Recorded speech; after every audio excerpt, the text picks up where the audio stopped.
This is sort of a soup of what's going on in your life, all of those different pieces, right? It's the same for divorcing people. They're thinking about their kids. They're thinking about how are we going to pay for college. They're thinking about their own sadness. They're struggling with the emotions of it. They're also concerned about their financial future, dividing that retirement account if they have one, selling the house. That's their soup. They'll talk to maybe family members or friends. I have encountered spouses in my office who don't talk to very many people at all, very inward, and they carry a heavy weight, and they have to manage that soup somehow. The tsunami looks like this swell when it's way out in the ocean. The closer it gets to the shore, it kind of has nowhere to go, all that energy. So it goes up, and you get this wall of water. That's kind of what can happen near the end of a mediation. But what I really appreciate, and I hope that word can be used more or gain some traction, because that's what it really is. It's not a broken family. I grew up with that as a kid, oh, you're the divorced family, right? You're a broken family. And I think the fact that you're saying it's just reorganizing, because that's exactly what's happening. Face this challenge, this difficulty with all that you have, with the greatest focus and strength that you can summon. And down the road, if you have children, you will be their hero, and they will have an incredible example of how to face a difficult circumstance with dignity, strength, self-awareness, self-connectedness, organization, and fortitude to make it through. Welcome to the Just Separated podcast. Hi, I'm Karen Oman, a thanatologist, grief counselor, divorce strategist, and co-author of the Just Separated workbook. I draw on years of personal and professional experience to guide you through the challenges of your divorce. Together, with our expert guests, we'll equip you with the clarity, resilience, and tools to take charge and move forward with confidence. Follow Just Separated and join us as we explore the many different facets of divorce.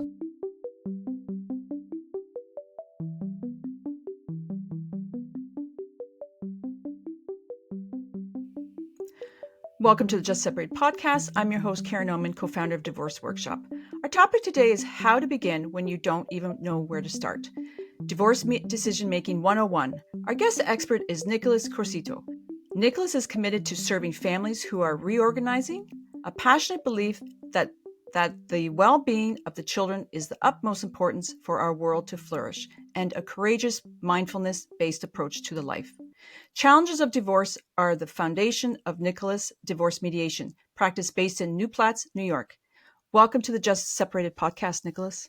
It's so good to be here, Karen. I always love speaking with you, and it was a delight to have this opportunity and spread the word about mediation and support people who are in the divorce process, which can be quite painful.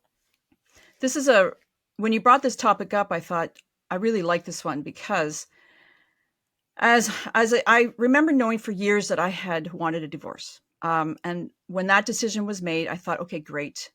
However, I had absolutely no idea how many more decisions would follow.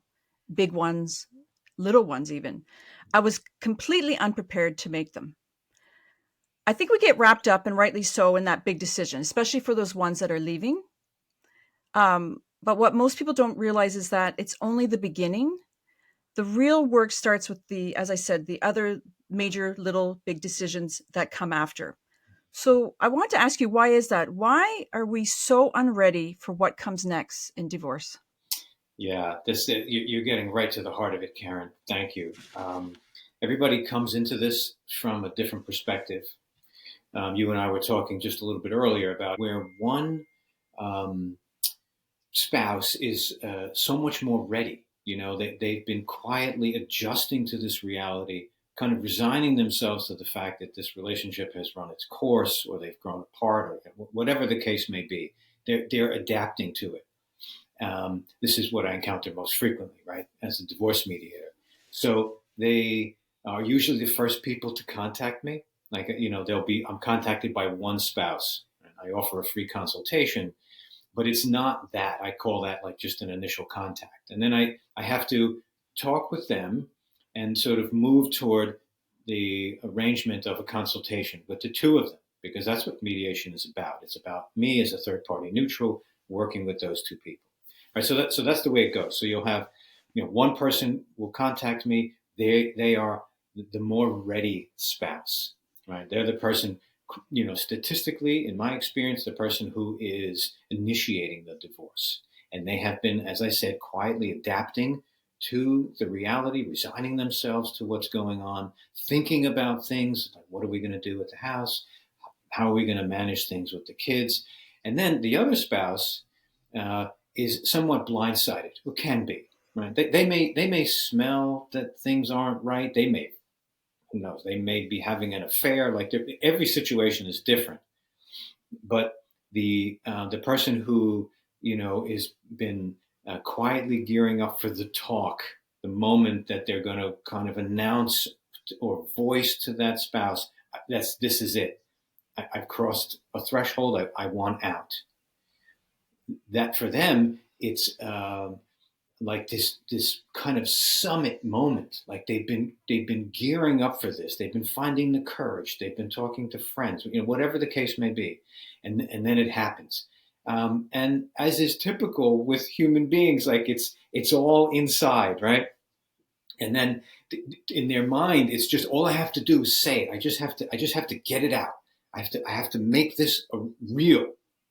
So they do that, and it comes out sometimes in a clumsy way. Sometimes there's an explosion, like people crying, throwing things, like the full spectrum of possibilities, right? And that's it. That is now the playing field that we're in, right? So that's one half of it, right? So that's the spouse who's more ready. Then there's the spouse who is thinking, we were just at couples therapy like a few weeks ago. You know what? I'm shocked by this. Or, sometimes I've had these cases where it's just an absolute blindside. We have to consider, geez, did that person really have their antenna up? I mean, you hear the other person speak, and it was just like this dreadful life they had together. But nonetheless, they're completely blindsided, right? And it could also be a case where that other spouse perhaps is already seeing somebody else, and they think that it may have come out, but they're less ready. They're the ones who were given the talk, right? And then so what they're bringing into it is unreadiness and surprise in whatever form. Like, okay, it's been handed to them, it's over, right? So that's kind of the other half of the playing field that we're on. So they're not equal in their readiness. And one of the things that I will often do during that initial contact, when that more ready spouse, who's statistically the one that's going to call me, calls me, and I talk them through the mediation process, and I explain, exactly what it is, how it contrasts or how it compares and contrasts to litigation, what the costs are. They've now gone from that kind of eruption of like, okay, finally, we've spoken about it. I've handed it to the other spouse. This is happening. Now they're feeling a little more empowered. They have a lot of information. They've spoken to me. They see in their mind's eye, okay, here's the path to divorce. And I'll say, okay, here's what you're not going to do. Don't go back to your spouse and say, I spoke to this mediator. His name is Nicholas, and I like what he says, and his philosophy is good, and I think we should work with him. And I go, no, don't say any of that. You're going to really undersell this and say, I spoke to one mediator. His name is Nicholas. He'll do a free consultation. I'm not really sure exactly how we're going to proceed, but here's his number and website. You can call him if you want, or he can just do a consultation with the two of us. That's it. I said, don't say anything more than that, because I know that other spouse is not really ready yet. Right? So there's some groundwork for this conversation that you and I are going to have is about readiness. It's about the emotional stuff that's going on inside us as we're preparing for divorce. Right? So there's just a little bit about things just when they're getting started. And I want to talk more about things that each spouse can do once things begin.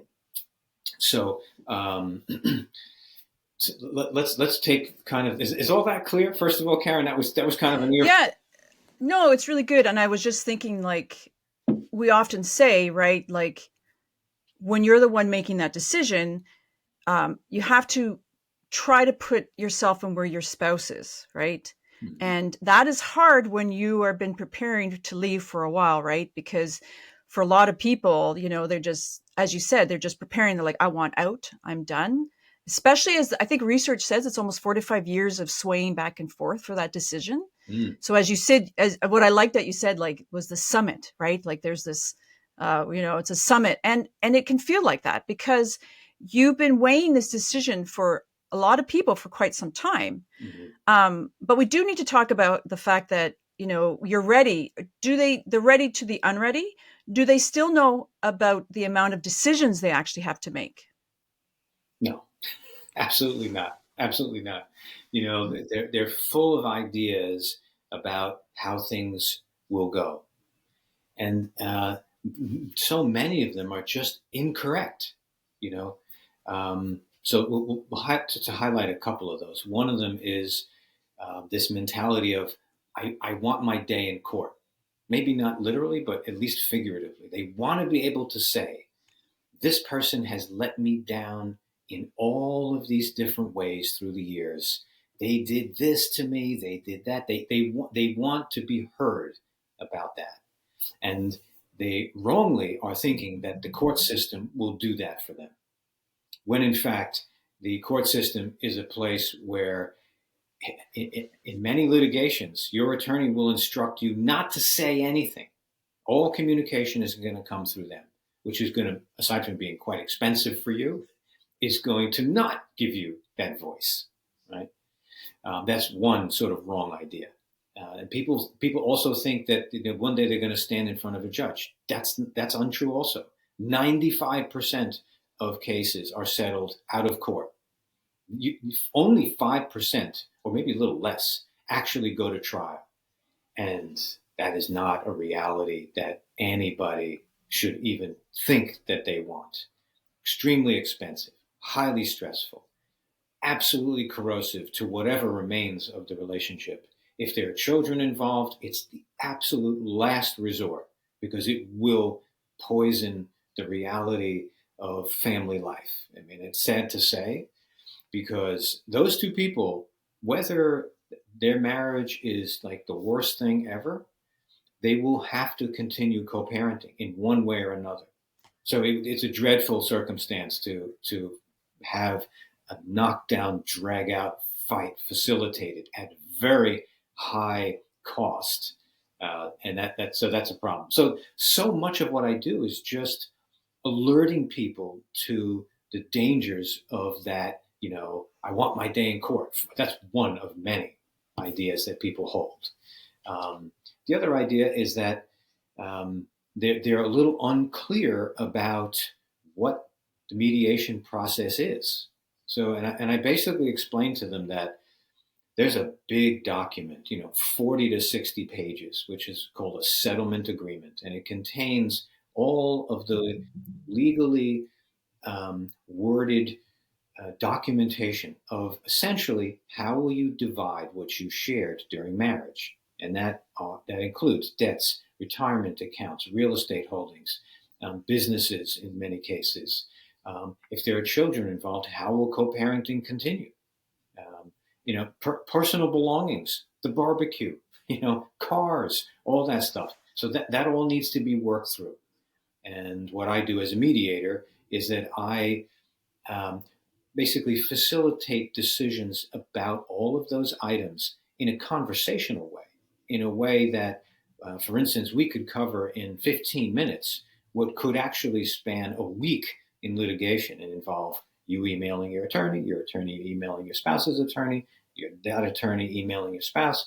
We just have a much more quickly moving discussion about whatever the particular item is. Let's say it's, cars. Well, both the cars are in my name. Obviously, that's your car. How are we going to handle this? So it's very conversational. I let them know that, and I let them know that really what we're doing is we're establishing the terms of divorce this way, instead of utilizing two other people, attorneys, And we are ultimately going to document your decisions. And it's my job to give you all the information you need to help you make informed decisions. And I'm going to be responsible for the drafting of the documents that you will need. And I have a little team of people that help me do that, attorney, a legal typist, etc. So just them understanding that there's not going to be this day in court thing, and that if they want to be heard, this may be the last chance or the best chance that they have to work this out equitably at a reasonable cost in a way that's human, where you will get to say the things that you want to say. I'm not a therapist, so I don't get deep into, well, that person's been letting me down in this way for all these years. And I generally stop them and say, okay, I appreciate that. And I understand, what you're experiencing, but let's get now future focus, which is something I find myself saying a lot.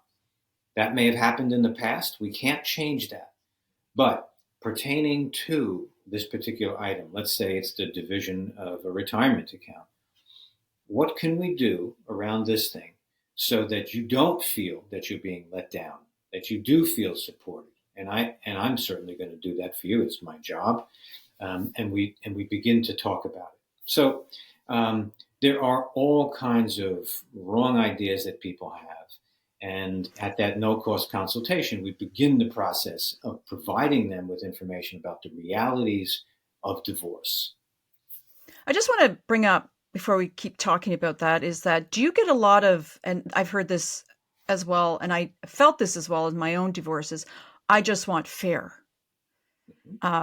And I think the reality is it's not always going to be fair. And I just wanted to, if you want to touch down on that, because that seems to be, fair is what fair to Nicholas may not be fair to Karen.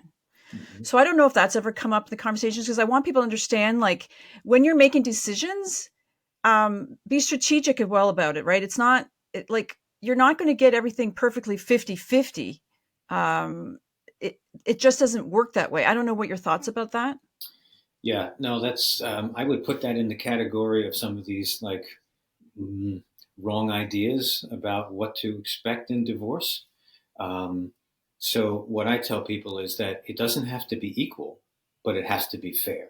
Because people do sometimes come in with this, it's got to be 50-50. And there is a truth to that. In like a kind of a broad stroke truth. I'll give you kind of an example about that, is that if, for instance, people say, well, we should just trade half of my pension for the equity in the house. You want to stay in the house. That's true on the surface, and it appears to be equal. But when in fact that actually isn't fair, because we need to tax impact each of those possibilities, dividing a retirement account and this house. And there are many other factors that need to be considered. So long term, there will be certain tax consequences to one choice as compared to another. I have a few colleagues who are CDFAs, financial people. CDFA stands for Certified Divorce Financial Analyst. So these people have training specific to the divorce kinds of circumstances. That's a really good example of one. So it's a matter of, as it always is, it's a matter of starting with this kind of broad stroke and then getting a tighter focus and finer information, which is, I want to kind of get into this thing about mindset and readiness.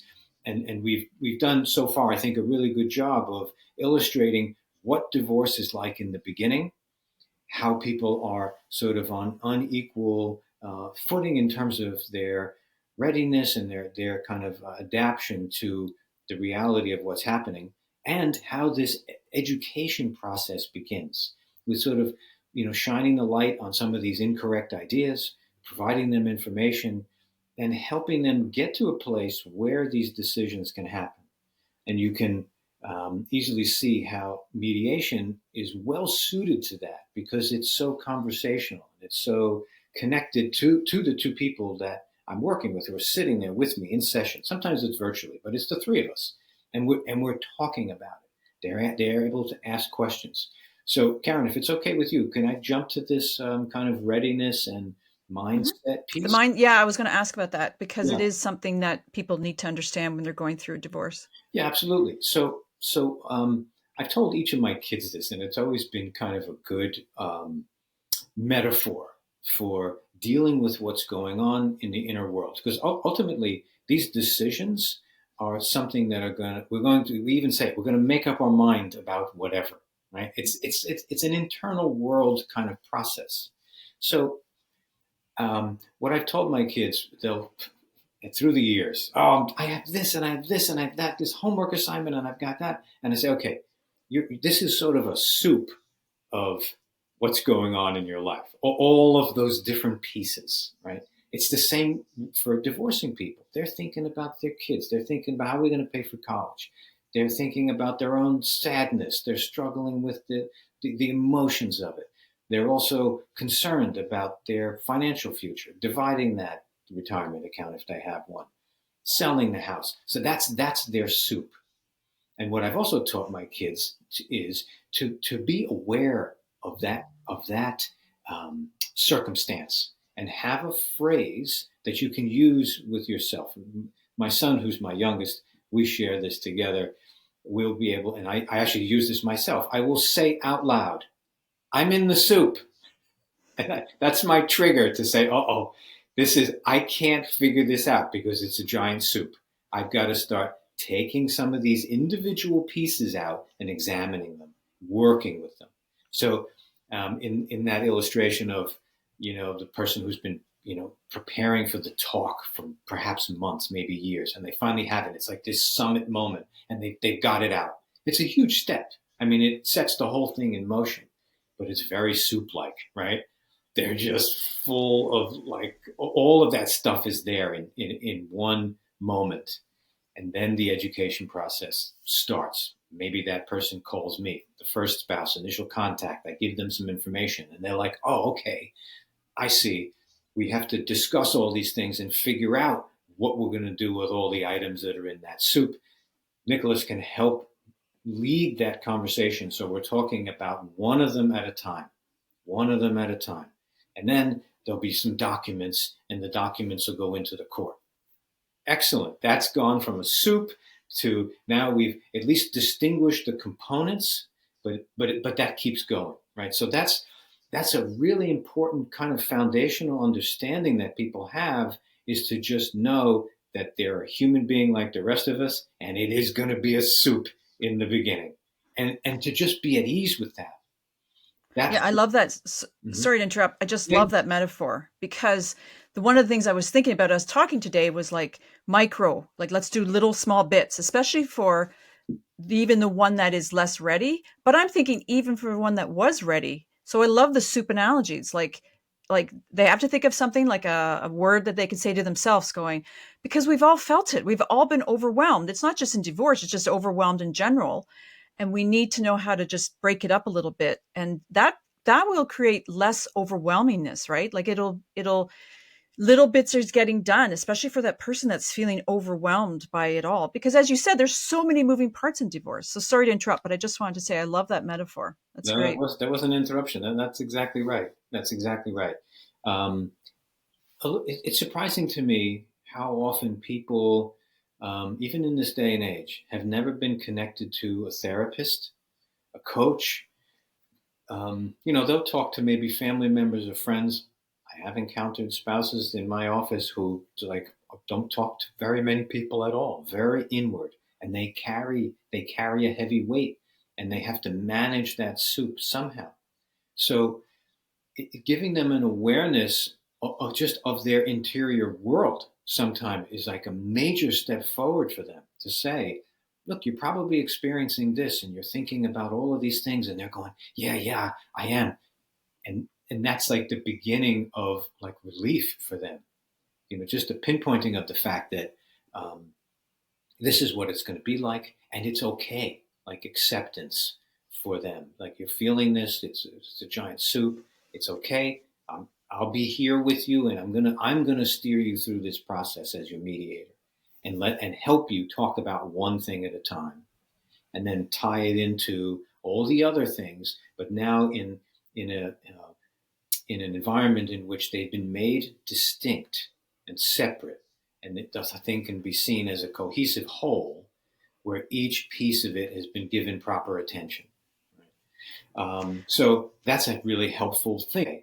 And then with the, I'm going to get to that. Let's go to the next step, is sort of more clarity and more information and detail about each of those pieces is in direct relationship to their stress level. I've seen it many times. Their stress, the more information they have and the less soup-like it is, the more at ease they become. You were going to say something, Karen. Go ahead. Well, I was just going to say, because what made me kind of sad is, I'm a thanatologist, and you said, like, a lot of people are alone. And one of the real missions I've always had in starting Divorce Workshop and Just Separated podcast is because there's a huge grief component in this divorce world that isn't talked about, right? Because whether you left or weren't left or were left, whatever, there's still a huge grief. Like, there's still. And so I'm just thinking of that person that's isolated and they're not able to talk to anybody about what they're feeling, because if they're in a legal office or seeing you and they're all overwhelmed, and I've talked to another mediator and she goes, "Oh, I have them crying. They're so overwhelmed," and it's so many layers of loss that come with this, and they're just trying to navigate it all and figure it all out. And even for the person that has decided to leave, there can be a lot of grief component because they never wanted their marriage to fail, right? It doesn't, 99% of us don't go into marriages wanting to fail, but there's so many other things, the components of grief that come with that. So I just wanted to touch down on that because it just was kind of, sad for me to hear, but it's pretty common that people don't associate actually what the loss is. And if they can work through that, as well as all their other components like therapy, coaching, whatever, it can really be beneficial for them. So true. So true. It's something that I, as a mediator, cover almost immediately. And I go as far as I legally can without like forcing them to go to therapy. It's a bit of a pitfall for mediators to find themselves in the role of therapist. I will go down conversationally a little bit of a detour to let a spouse kind of air something out, if my sense of it is that if we do that, that it will bring them out of a fight or flight response, or they need to get this out. And then I attempt conversationally to build on it and get us back to what we need to do and be future focused, because we can't change any of what's already happened. So I isolate, what was your experience of that thing? Okay, so what are we going to do now that will disallow that from unfolding again? Or that could make a provision for you to feel X instead of Y. So there's therapy. In terms of financial matters, which can get very complex, I have a small team of people that I call upon and bring them into the mediation so that they can get ever more specific information about whatever it is that they're dealing with. The financial piece is always a challenge, like no matter how you slice it. Even well-to-do clients that I've worked for, they're still separating their reality into two households, and there are going to be reductions in resources that are available, like no matter how well-to-do they are, right? So the financial piece is important. So bringing in the other professionals is so important because it provides that perspective. Therapy, happily, I can report that almost all of my clients are connected to therapists. Occasionally, there's one who has their reasons why. Sometimes they hide behind, "Oh, I don't have the money for it." I say hide behind. It sounds judgmental, but they'll utilize that heavily. And I encourage them that not you couldn't invest in something more important than your own well-being, particularly at this point. If you had just lost a loved one, if someone had passed away, that support would be so beneficial to you. You wouldn't deny that to yourself. This, in the eyes of many mental health professionals, a divorce is second only to the death of a loved one in terms of the stress that it puts on us. So make the investment. You're going to, it's not, you don't have coverage at the moment. Okay, so can you go once a month? It's important. Try and most of them do it, and I watch how it changes their engagement with the soup and having to deal with all the little details that have to be dealt with in divorce. Um, you know, does that anything you want to add to that, Karen? Or No, I was just saying, like, when I look back at my mother's divorce in the 70s, even mine 8 years ago, um, we didn't have what we're having now, right? Where there's a lot more support for people out there, right? There's books, there's podcasts, there's therapists that are trained for divorce, there's certified divorce financial analysts, there's coaches, there's media, like there, we have so much more. And if they can't afford it too, I want to mention there's also, like the free things, like the podcast is free. Mhm. A consultation with Nicholas is free, right? Right. Like there's a lot of, because what as a thanatologist, the more support we have, and Mhm. as you said, divorce is pretty well one of the hardest things you'll go through in life, except for a death loss. You need a really good support staff, and you are like the surgeon. The lawyers and the mediators are like the surgeon, but you do really need a good support staff, and that also means making sure you have the right friends and family that surround you during this time, right? Not making sure they're not enabling or making you adversarial more so than just trying to move forward. So yeah, I just agree with, it's kind of like this. I think the divorce world is trying to get to more of a team approach where it's instead of just solely focusing on just one professional like we did years ago. If I think about my mother, it was just everyone went to a lawyer and we all fought, fought, fought, fought, fought. That's what it was back then. And so I think we're trying to change that. Absolutely, absolutely. And incidentally, mediation is an expanding field in almost every sector. There are mediations happening within corporations, mediations happening within like educational systems, schools, board of ed, all that kind of stuff, trade organizations, everywhere. And I think people, it's in the air. People are kind of getting the fact that, wait a minute, we just need to work this out. This is, a lot of my colleagues and I, we hear the term alternative dispute resolution, and it kind of gives us like a little bit of a cringe because why is this the alternative? You know, why is it that fighting adversarial process, engaging expensive attorneys, people use the terms, you're going to launch a war, a legal war. Like, why is that our first course of action? It's a deep question. But I think societally we are um, answering that question in our actions and seeking out mediation in many, many sectors. Just something to note. So the fact that um, we have the death of a loved one at the top of the list of things that cause us incredible stress, and we once in a while, it's thankfully it doesn't happen all the time, but at someone's passing, there is litigation, probate court, wills and infighting within the family over you know real estate or money and things like that, and it's dreadful, right? It's terrible. But in divorce, as you pointed out, in the 70s, gosh, when culturally divorce became more acceptable and people, bursting at the seams, like, again, speaking kind of societally, for this as an option instead of just grinding out the rest of your life in what is an unworkable situation. Um, there was very little in the way of like an awareness of how this could be done in a more reasonable way, because it's a legal instrument that has to be undone legally. Suddenly you find yourself in a legal system. And what I tell some of my clients is that, look, there are no ties in court cases. It's designed to establish you win a court case.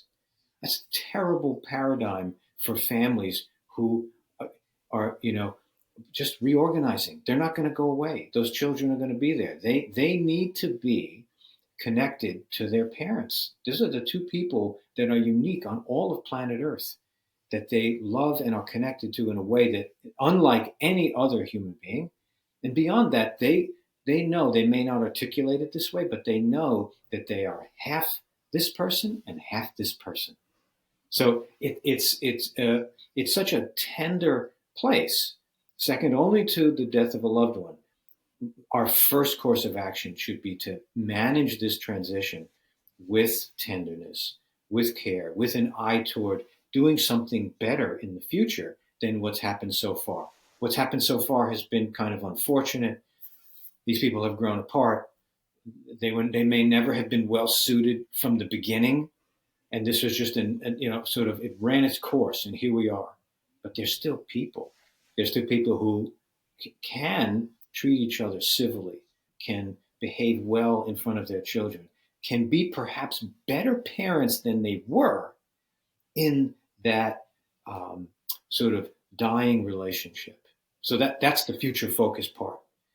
Karen, all of these things are so connected to the internal landscape, the inner world, which is where all of the decisions that happen with a mediator, are going to spring from. The mediator, it's kind of nuts and bolts. It's documentation. It's providing them information, connecting them with a financial person, like helping them through that process, which is why I would take a little detour and hear their sort of like brief emotional outpour if it helps them stay in a state of mind where they can move forward.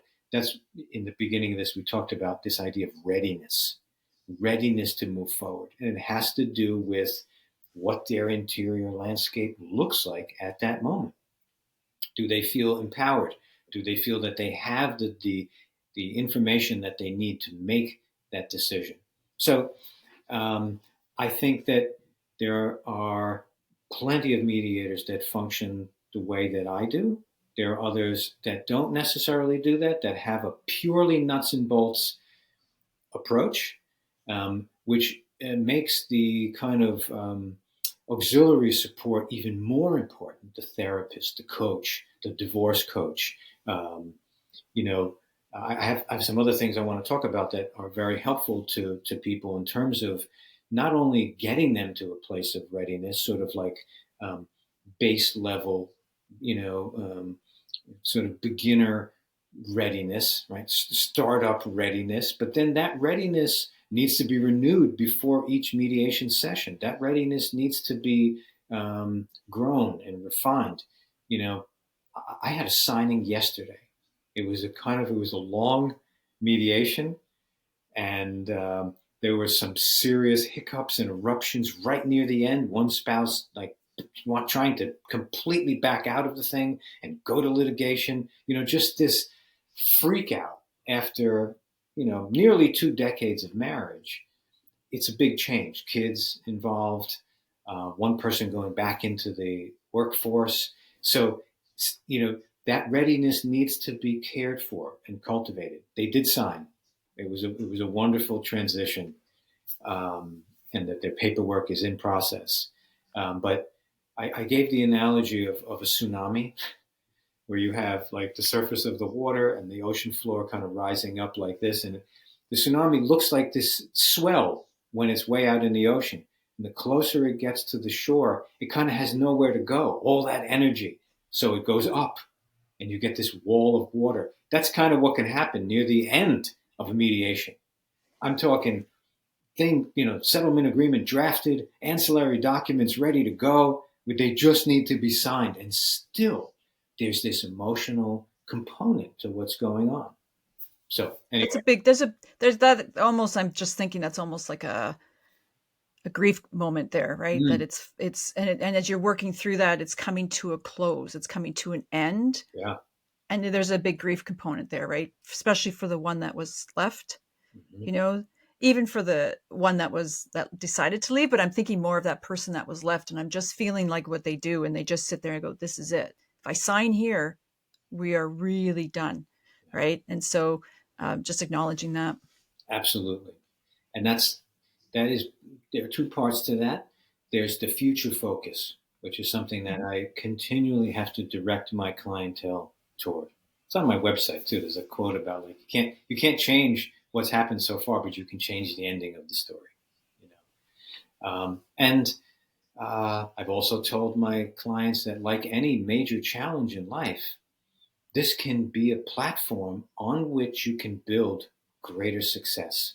If you act with dignity and respect, and you look inward, this can become an incredible foundation for growth, to make you a better person than you were before, to create the possibility of something better happening in your life from here. This is not just an end, it's a beginning. And to remember that, and to the idea that you're going to mediate and continue to try and be excellent co-parents is to your incredible credit. So let's stay focused on that, because that's the rest of your life is starting now, right? And this is, again, these are the little detours that I take because I do mediation with kind of a coach's heart. I see it as so necessary. If they're in fight or flight, forget it. There's no creative thinking. There's no problem solving. There's no willingness to agree to anything, and it can be a deadlock. And sometimes self-destructively, they'll go to mediation. It was kind of a heartbreak. My very first case went to mediation. Went to litigation, and just to, and I knew what it was going to be like, and I had laid it out for them. I had repeatedly during the mediation sessions had to say, okay, stop. The fact that this conversation isn't going, especially smoothly right now, threatening to go to litigation is not the answer. And it's going to hurt you. Yes, you're going to be able to hurt this person financially and otherwise, but it's going to really hurt you, and it's going to hurt your children big time. And this is not a short time frame. They'll be in therapy in their 20s, perhaps crying or in a rage. And who are they going to be pointing the finger at? You. At you. Let's contrast that to another reality where instead you can become your child's hero. Children, I tell clients, children have never been good listeners, but they've always been excellent imitators. So maybe they're 8 and 10 or something, or maybe they're younger. Maybe they're 16, one of them. And they may not be able to articulate it, but mark my words, years later, they'll see it with ever greater clarity. Wow, that's what my parents were going through? I just got dumped by my boyfriend or girlfriend and I feel like the world's going to end. What were they going through? They'll see it, and it'll be woven into their thinking and their way of being. Oh, this is how you face a difficult circumstance. You meet it with dignity. You rally around you capable people who are going to provide you with good inputs to keep your interior landscape balanced, to give you information that you need to help you organize your thoughts, organize your efforts, and you get out of the soup. Have little, I can say to myself, I'm in the soup right now, and I can at that moment begin getting out of it. That's what will be woven into them, and it's an incredible legacy to leave. People sometimes think, oh, this is a giant failure. I failed my kids. My marriage failed. Okay, your marriage didn't work out, and it's going to come to a close. But you can be a great success facing this circumstance, right? Mm-hmm. So I love that. That's that part of it. The sort of being future focused, rallying around you the things and resources that you need to do something better, and a vision for the future, right? Which is one of the kind of tools I wanted to talk about in terms of this readiness. In your practice, in divorce workshop, you experience probably just the same kind of array of circumstances and people that you engage with. But wouldn't you say that the common one of the common threads is that they're looking for a future that's better than the reality that they're in now? Isn't that kind of at the root of it? I think it's at the root of it. I think some of them are in shock that it's actually happening. Mm-hmm. But yeah, at the root of it, I'm not sure at the beginning. They're just as aware that there is such a future. And I think that takes work.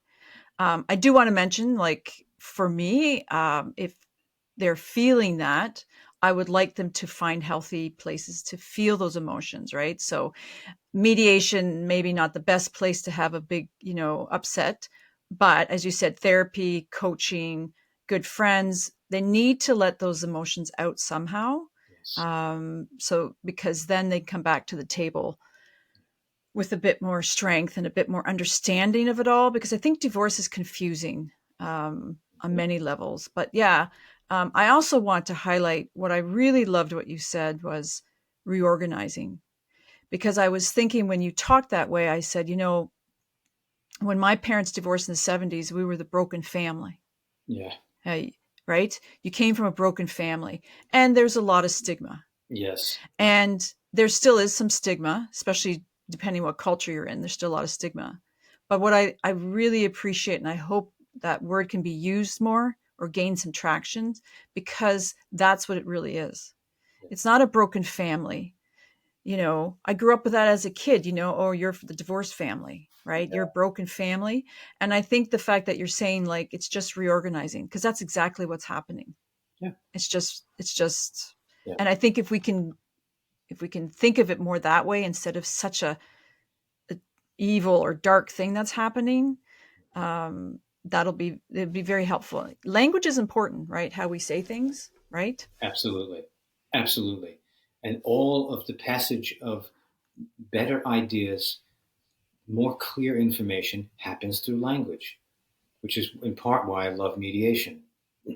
It's a discussion, and it's an exchange of ideas, but it's also the offering of ideas. Whether it's something like children have never been good listeners, but they've always been excellent imitators, and let's design this so that you can be your kid's hero as the years go by.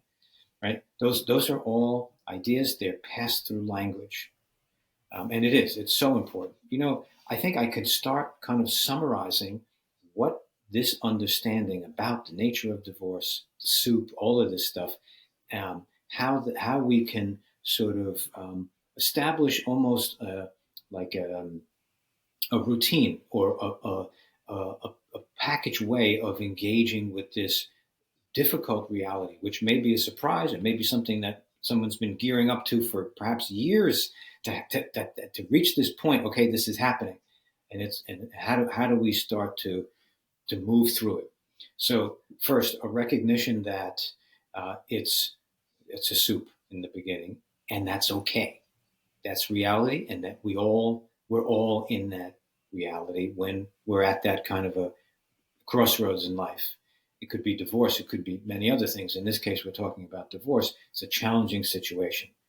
Again, an empowering idea. Oh, wow. Okay, so I'm not the only one who feels like I'm going to jump out of my skin. No, practically every person who's headed into a divorce feels some version of that, and it's okay. Self-acceptance, a look at the interior world, right? So then getting some help, really important. Therapist, top of the list. Could also be a coach. Divorce coach is a profession that, I don't know, 10 or 15 years ago was very seldom heard of, if at all. Now it's becoming more and more commonplace, and these people have specific training and utilize that. They will have their own tools and techniques, but I can certainly highlight that journaling is so important. We talked about the idea of organizing your thoughts, organizing your even materials. If there's going to be let's say a retirement account that's going to be split, summon the courage in a moment of self acceptance and working perhaps with your therapist or coach. Say, I'm going to go on the computer and I'm going to pull the thing up, see what it's worth. I'm going to print out my most recent statement. Organization is so key. And it seems bigger than it is, but again, with the support of some professionals around you and hopefully a qualified mediator to sort of quarterback or steer the whole situation, you'll be able to take it piece by piece. You need, like, what do you need? A binder, manila envelope, maybe it's just a drawer, a spot that you have, and you're going to take that thing, print it out, stick your retirement account statement in there, and you kind of have that ready. So journaling, incredibly valuable thing for people to do, in which they are at liberty to say, I feel absolutely flattened by this today. I get the sadness of thinking about what might be coming down the road and only being able to see my kids a half the time that I usually have been able to. I'm sad about that. And you write it out. And sometimes just in the writing, there's a release. You feel heard in a way. You put it out there. And you probably will be engaging with your therapist about that, but you have something. So, out of an acceptance of the fact that this is a soup, and an understanding that you need to start pulling the individual pieces out, will give you the clarity of saying, I need to know what's in my retirement account. I actually don't know. I better go look on the computer. And out of self-acceptance sometimes will come the courage to go do that one little step of printing out your statement for your retirement account. And Can I add on? steps. Can I add on something there, Nicholas? So a lot of time in my work it's really heavy, but I suggest that also when when you do something that you've avoided to do. So after you do it, either you're writing your journal, or you're printing up something, or you're dreading looking at the pension fund or whatever, is give yourself a small reward. Mm. So after you do it, you go, okay, I'm going to get a really nice coffee. Okay. Or I'm going to call up my girlfriend. We're going to have a good chat, or I'm going to go for a walk. It doesn't have to be expensive. It's not like going to the spa, but I've talked to my grievers that, to help them get through something. And journaling can be really tough. I love narrative therapy. It is one of the best tools. Not everyone will do it, in my experience, but I'm glad that keep encouraging people to do it. But one of the things is if you can, for journaling especially, is you can pick a certain time of the day, probably not with your kids around, right? And have it quiet. And I want you to write uninhibited. So it's not nicely written. It can be swear words, it can be bold, it can be whatever. Mm. And once you've done it, try to do it like a page or two, whatever comes up. Give yourself some type of say, whew, I got through that, or I did a baby step getting my financials, which was tough for me. Then say, after that, I'm going to say, okay, I'm going to go outside and I'm going to enjoy some sun, or I'm going to go get a cup of tea, like I said before. It seems to help encourage you to get it done, or to work through stuff like that. It's excellent. It's excellent. Absolutely. Yeah. You're in a much better position, perhaps, than myself to steer people in that regard. My major thrust is what I call the nuts and bolts of a divorce, which is documentation, facilitating that discussion. But yes, what you're talking about is so beautiful and amazing. And my hope would be that all of my clients who are working with their therapists, hopefully they're good therapists and are connecting them with those kinds of activities and tools to let those emotions out, let them be seen, name them, kind of like getting in touch with it and saying, oh yeah, this is actually what I say to my friends, oh, I'm so overwhelmed. But behind that, there might be like a deep sadness, and by writing about it, they can connect with it. I'm going to make another tip too, is you can say, I feel, get the emotional chart out because, mm-hmm. Right? I feel frustrated because da, da, da, da, da. So just start, that's kind of allowing whatever you're feeling to start being written down. So again, I feel / because / just try that on paper too. Yeah. So wonderful.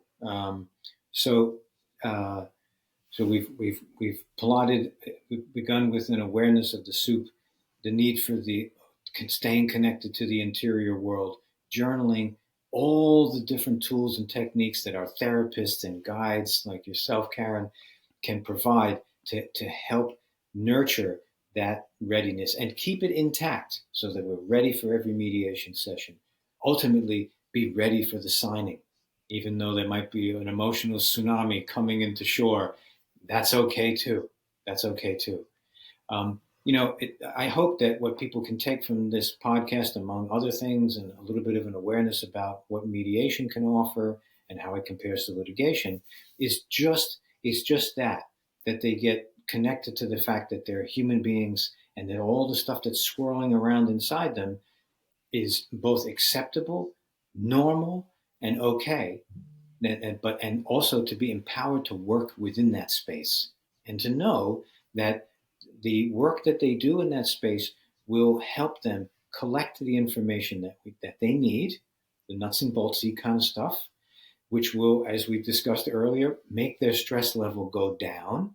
And as their stress level goes down, they'll be a little bit more ready to take the next step. So it's kind of the opposite of a vicious cycle. It's an upward spiral, and it moves things into better and better realms. Journaling so important. Organizing your materials, organizing your documents, and then there's a final piece, not a final piece, but like the sort of the next step that can evolve out of that is that your communications and individuals' communications with their soon-to-be former spouse can become better.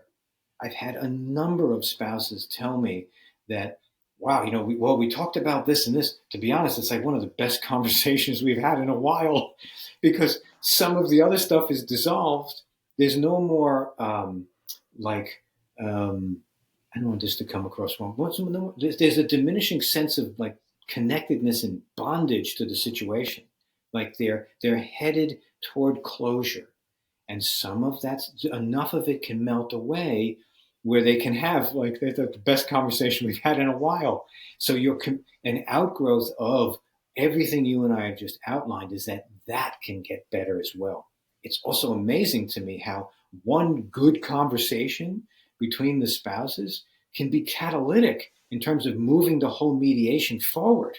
Because it's like, oh, wow, yeah, we can talk about this stuff. You know, there might be a little bit of sadness after, or a little rage, or whatever's going to happen. It's not like we're now suddenly emotionless beings. That's still there. But for that window, we did some constructive communication, and we kind of got to a conclusion about X, Y, or Z pertaining to this thing, and it's moving forward. So it's an ever finer understanding of the reality that we're in, ever more precise information that will inform decision making as we go forward. And all of that is happening against a backdrop of more self awareness, more self connectedness. And, I'm of course biased because I believe in mediation. There are other ways litigation can work. It is going to absolutely be important that they still utilize all the tools, techniques, and understandings that we just outlined. But I know from my practice, I have an array of people that I utilize to bring in those tools and techniques, bring in that information. And I wouldn't do it otherwise. I do only what I need to keep the thing moving forward. But that's what I would love for people to get from this podcast is some self connection, some compassion for themselves, some genuine understanding of the okayness of what they're feeling, and know that there are many tools, techniques, avenues, and things for them to move down and through to help them remain in that state of readiness and ability to move forward. Not 24/7, but they will become in more and more in the position where they can move forward and get toward that vision, their vision for the future, which is ultimately what's driving them. The dissatisfaction, the discontent, the rage, the sadness, all of that stuff about where they are now is because underneath it all, they know that they deserve something better. They want something better. And Yeah. staying future focused and knowing that it's all going to be born out of the interior world is where they're going to really get the strength and the energy to move through this process. I love that you summed that up. I was just about to ask before we wrap it up, because I always ask this, but you already just really summed it up. But for someone who's just separated, whether they left or were left, what advice would you give them to help them navigate those overwhelming early days? And I know you've already answered this quite well today. Mm-hmm. So I'll just go answer it. Go for it. Yes. So for sure, you're okay. You're a wonderful person. You deserve that vision of the future for yourself. Whatever it is that you're feeling now, the sadness, the discontent, perhaps the rage, the regret, that whole cocktail of stuff, behind it is an intuitive awareness that not only can you do better, but you want better. Use this difficult circumstance as your springboard into that new reality. And that can only come through self-awareness, self-connectedness, and an understanding that all the decisions that you have to make are going to begin in your interior landscape and what you're feeling and what you're thinking. So know that you're in a soup of a reality, and know that you're going to have to start pulling out the different components in that soup piece by piece and addressing them. But do so with self-compassion, do so with self-awareness, and do so with the help of people around you who are professionals, who are trained to do just that. Divorce coaches, a therapist. We should all have that kind of support. I would suggest working with a mediator. I know that I'm very biased about that, but it's my sense that in mediation, you're kind of putting your money where your mouth is and saying, yeah, I want to work this out with dignity. I want this to be something better for our now reorganizing family. This family is not going to go away, especially if there are children. And I want to be the best parent I can be. Keep future focused. That's the future that you're intuitively moving toward.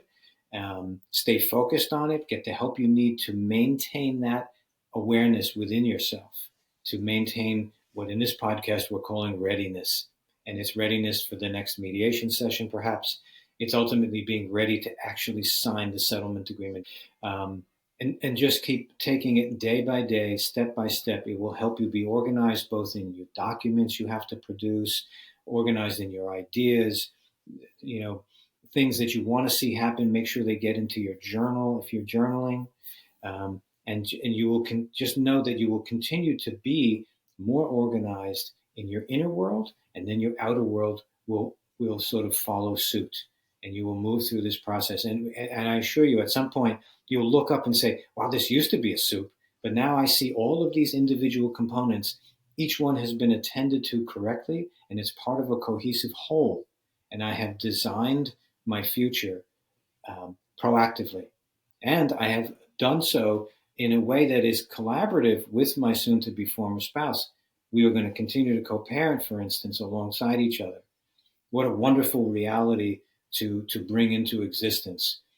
The final piece of this is that this is your legacy. Face this challenge, this difficulty, with all that you have, with the greatest focus and strength that you can summon. And down the road, if you have children, you will be their hero, and they will have an incredible example of how to face a difficult circumstance with dignity, strength, self-awareness, self-connectedness, organization, and fortitude to make it through. They may not be able to verbalize that for years to come, but that will be woven into their little beings or their teenage beings, surprising as that may be. But they will have that example, and that will be their legacy. So move ahead, rebuild your life. It's going to be okay, and begin from that kind of awareness. Yeah, I love it. I can tell you have such a passion for it, right? So it's been wonderful to talk to you. Whereabouts do they get a hold of you, Nicholas? You can go to the RESET Divorce Mediation, which is my website. You could email me if you needed some input or would like to engage a mediator. My email is nicholas@theresetmc.com. You can also see me on Instagram at the.reset.divorcemediation. We're on TikTok too, and I think it's just the RESET Divorce Mediation. And there are ways of contacting me. If you go to my website, you can email me a question through the website. You can actually book a consultation. So yeah, I'm readily available through all of those methods for communication. Well, it was awesome to have you on. I love the soup. I love the reorganization. And I really like the legacy comment. I think everyone should listen to that, because eventually, just as a child of divorce, you will look back at your parents. They will look back at you. And that really matters on how you went through it. It really does. Yeah. I lived it. I was fortunate enough to have really good people around me. And I'm happy to report that I have a beautiful, solid relationship with each of my children. I have three. And I think in many ways, some of them, each of them has at some point expressed some of what I just described, and I think I am a hero to them. Mm-hmm. Nothing could feel better. And the last point is it's not talked about enough, right? Yeah. This needs to be talked about more. Yes. So, anyways, it was great to have you on, and thank you. And take care, everybody. Thank you. Bye-bye.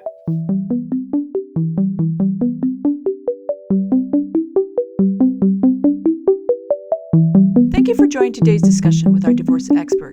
Check out the show notes for more about our guest. If you're finding value in our podcast, follow us on Spotify, Apple Podcasts, and our YouTube channel at Divorce Workshop. Share your questions, comments, or guest suggestions. We'd love to hear from you. For a comprehensive divorce guide, check out our Just Separated workbook on Amazon worldwide. This workbook covers everything from emotions and co-parenting to finances, legal insights, and recovery. A must-have for anyone navigating separation or divorce.